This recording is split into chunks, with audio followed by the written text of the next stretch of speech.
இந்த வருஷத்தோட கடைசி ரன் இன்னைக்கு ஈஸி ரன் முடிச்சாச்சு. நாளைக்கு நியூ இயரை செலிப்ரேட் பண்ணிடுவோம் ஒரு லாங் ரன்னை போட்டு மும்பையில்.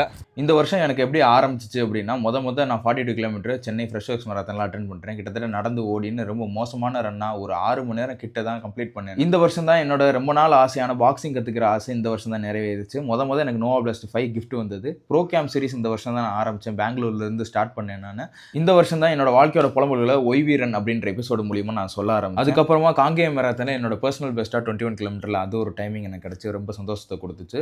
அதுக்கப்புறம் வந்த கையோட நாங்கள் ஒரு கிரவுண்டு வேலை பார்க்குறதுக்கு ஆரம்பித்தோம். எங்களுக்குன்னு சொந்தமாக ஒரு கிரவுண்டு வாங்கி அதில் ட்ராக் போடணும் அப்படின்ட்டு நிறைய ஆசைகள் கனவோட இப்போ ஆரம்பிச்சு அது நல்லபடியாக போய்கிட்டு இருக்குது. இந்த வருஷம் தான் நான் முதல் ஃப்ளைட்டில் போனேன். நான் டெல்லியிலேருந்து சென்னைக்கு நான் ஃப்ளைட்டில் வந்தேன். டெல்லிக்கு ஏன் போனதுன்னா ப்ரோ கேம் 2வது சீரிஸ் அட்டன் பண்ணுறதுக்காக 21 கிலோமீட்டர் போய் அங்கே போய் அட்டன் பண்ணாங்க. ரொம்ப த்ரில்லிங்கான ஒரு ரன்னாக இருந்தது. அதை முடிச்ச கையோட ஈரோடுக்கு ஈரோட்டில் நடந்த 32 கிலோமீட்டர் ஈவெண்ட் அட்டன் பண்ணோம். ரொம்ப அருமையான ஒரு ரன்னாக இருந்தது.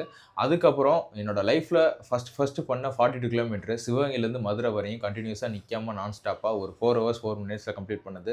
ரொம்ப ஒரு ரீச் கிடைச்ச ஒரு ரன் அது, அந்த ஒரு வீடியோ அது. அதுக்கப்புறம் கொல்கட்டாவில் 25 கிலோமீட்டர் அட்டன் பண்ணிவிட்டு அதுக்கப்புறம் அங்கேருந்து நான் மும்பையில் இப்போ ட்ராவல் பண்ணிக்கிட்டு இருக்கேன். ஸோ இப்படி தான் இந்த வருஷம் எனக்கு போயிருக்கு. அடுத்த வருஷம் நான் எல்லா நாட்டுக்கும் போய் ஓடணும் அப்படின்றதான் ஆசை. அது நடந்துச்சு அப்படின்னா அடுத்த வருஷம் வீடியோவாக போகிறேன்.